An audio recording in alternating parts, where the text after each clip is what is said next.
The Scar H from Modern Warfare 2 boasted high damage and low drop-off. Although it did a ton of damage, it did see the smallest magazine size of any assault rifle, along with the lowest rate of fire. All of this though contributed to a very manageable recoil that could be seen from a distance.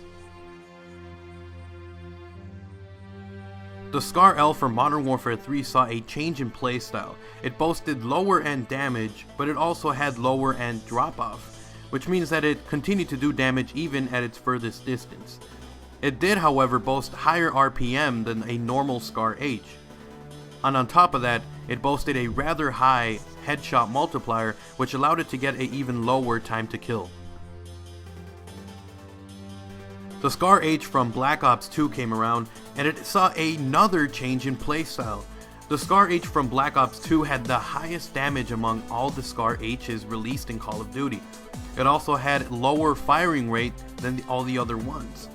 It had a high headshot multiplier, and it had quicker reloading than most of the other Scars, which means that it did a ton of damage and was rather easy to switch in and out between clip sizes. So what would happen if these assault rifles were in the same Call of Duty game? We're gonna find out today in Call of Duty Face Off.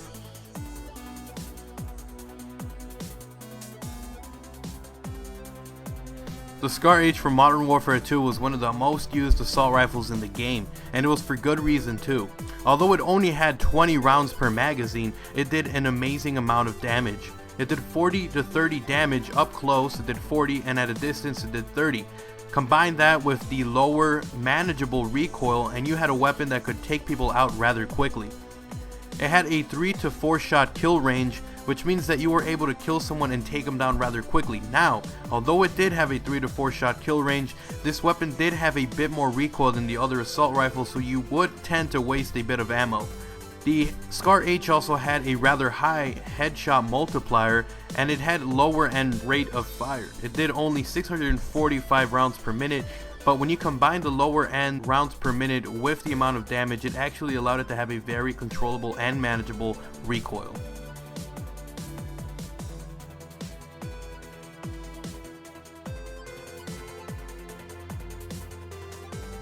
The Scar L for Modern Warfare 3 was definitely a change in playstyle.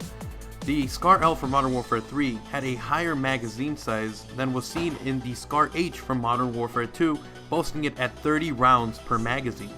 Now, although it did have more rounds in a magazine, it also did do less damage than was commonly known from a assault rifle like the Scar H. It only did 35 to 20 damage, but again, it had that very low drop off in damage, which means it was very consistent, and then when paired up with the very low recoil of the Scar L, you were able to make a machine that was just a laser beam of death.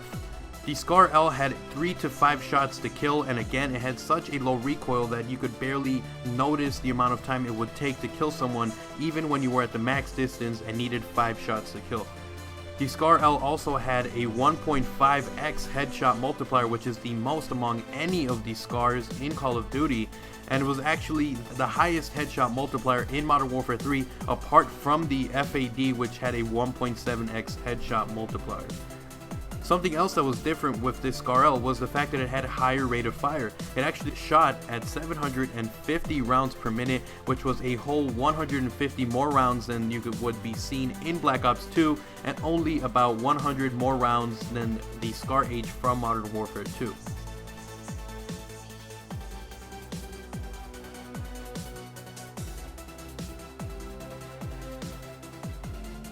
Black Ops 2 arrived with the return of the Scar H. One of the things that many people saw immediately was the higher output of damage. The Scar H from Black Ops 2 had 30 rounds in a magazine, and it also did an amazing 45 max damage. Now, although it did do a ton of damage, it did see a steep drop off in damage. It dropped down all the way to 24 hit points. So basically this just meant that the Scar H would take 3 to 5 shots to kill in order to get someone up close 3 shots, at a distance 5. So it was definitely one of those guns where up close you were destroying people, but then at a distance it would take you quite a little bit of time. Apart from that, the Scar H actually had the slowest firing rate among all of the Scars from all the other Call of Duties at 600 rounds per minute. Now, when you combine that with the increased amount of damage, it actually allowed for a medium recoil. It wasn't as bad as the recoil from some of the other assault rifles that has lower recoil than the AN-94, but because of this high damage, it still had quite a bit of recoil, which turned off quite a bit of people. So now that we have all this information, how do we know which one is better? Before I give you guys the final verdict, leave a comment down below which one of these guns did you think was better. The one from Modern Warfare 2, the Scar L from Modern Warfare 3, or maybe the Scar H from Black Ops 2. Leave a comment down below, tell me Modern Warfare 2, Modern Warfare 3, Black Ops 2, whichever one, and leave a comment also as to why you think that one is better than the others. So which one was better? It was actually the Scar L from Modern Warfare 3. Now you guys will probably want to know, why exactly is the Scar L from Modern Warfare 3 better than the Scar H from Modern Warfare 2 and Black Ops 2? The reason being is that the Scar L from Modern Warfare 3 was just a more versatile weapon than the Scar H. It had a higher rate of fire, it had very low recoil, it had enough bullets to take someone down, it wasn't limited like the 20 rounds that were in the Scar H from Modern Warfare 2, and overall it was just a better weapon. It had very consistent, it didn't have a ton of drop off, which allowed it to take someone out, and then combine that with the low recoil, it was just something that was beautiful to see.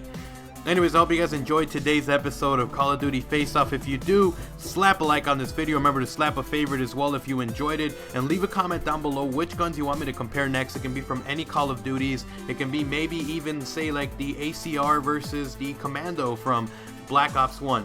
So those are just some ideas, guys. I hope you guys enjoyed today's episode, and if you did, remember to subscribe to my channel, slap a like, a favorite, leave that comment down below, and I'll see you guys next time with another episode of Call of Duty Face Off. I'm X-Riz, I'm out. Peace.